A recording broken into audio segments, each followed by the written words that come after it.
So as I walk and whilst I meditate and walk, I notice the sense of a doership, the sense that there is a me that is doing something, that is walking.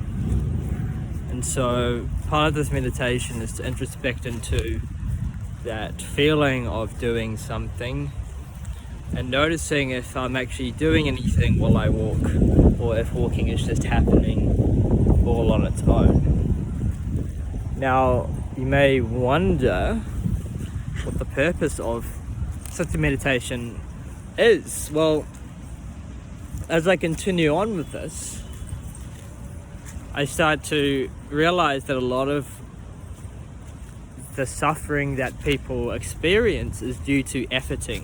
So that we're working on a task, we're doing something, but our ego is trying to retain itself, and so it's using an extraordinary amount of effort to retain that ego.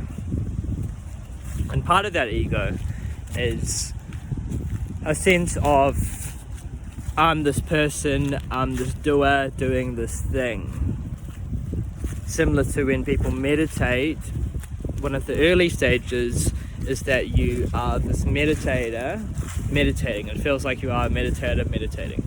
In the later stage, you dissolve even the meditator. So the meditator goes away, and you realize the feeling or the thing that was arising that felt like you are this meditator meditating is just another illusion. That it's actually your ego that's almost like a layer of solidity or block that's preventing the meditation from being even deeper, even more expressive.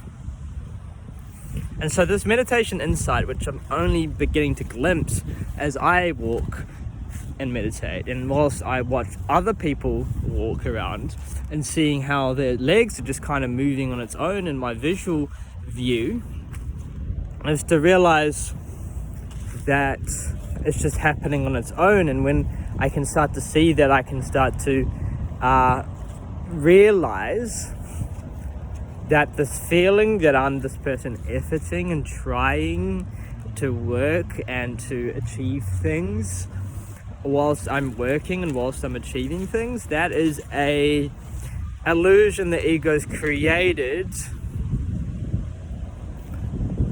which is not the truth of reality. The real truth of the reality, and that's the purpose of meditation, is to see the truth, is to see that it's just happening on its own. So the work is just working itself, it's just occurring, it's just arising. Your hands are just moving, seeing and noticing the hands are moving, seeing and noticing the legs are moving as you are walking. And so walking is a simple one because you aren't as contracted, you aren't in your ego, you aren't trying to achieve something, often you just are walking. So walking is a great step to start to achieve that, to start to realize that. But even then when walking, you can still feel like, I'm this person walking, I'm this person needing to get somewhere. And if you have this, that sort of thing coming up, and you can notice it coming up, or maybe you can't even notice it, but it might be there. If that is there, then that is a contraction that's preventing you from being in the most natural state. And that is the state of just allowing being present. Eckhart Tolle talks about that. Present, beingness, being here and now. And part of the being here now is to actually realize all the things that are preventing you from being here and now that you aren't aware of, because it's hard to really realize it until you really introspect into it and really meditate into it. Then you realize, well, there's a lot of things stopping me from being here and now. Even in the simple act of walking, there's a lot of things that are stopping me from being here and now. And so, as I continue this walking meditation, I can even start to realize that speech is just coming out as well. It's just spontaneously arising. It wasn't something I was even aware of as I was recording the start of this video. I was kind of lost. But now I'm giving it some more awareness, and now I can see that even that is arising. And as I realize that, I feel like speech is just a little bit easier because I'm not efforting as much. I'm just allowing, I'm just being, and that allows me to be a little bit more present with my speech as well.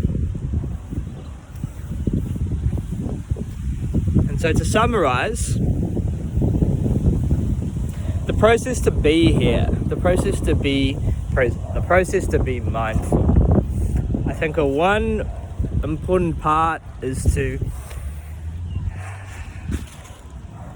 notice that doership, to notice that feeling of that personal agency over what is happening in this mind and body, and letting go of that need to keep it personal allows things to become more effortless and to become more present, because you don't feel, or you don't have this illusion of the self that is achieving, that needs to achieve, and that feels bad if you don't achieve. And so that's how it links into acceptance. That's the real core of acceptance. At the full root is to accept everything all the way down. So you, on the micro, it might be like accepting people. Sorry, on the macro, it might be accepting big things like people, places, things, events, different dramas in life. But in the micro, it's about even accepting the subtle sensations as they arise, allowing them to arise, notice them as they arise. And when you can do that, that subtle sense of that self, that person that has this agency over everything that is happening, starts to disappear as well. So that's it for this video. I think most people watching this video might not understand. Some people might understand, and that's okay. It's a thing that requires time and perseverance on the meditation path. When you're starting off, don't worry about what I'm talking about. Just focus on something simple, like the breath. Catch you later.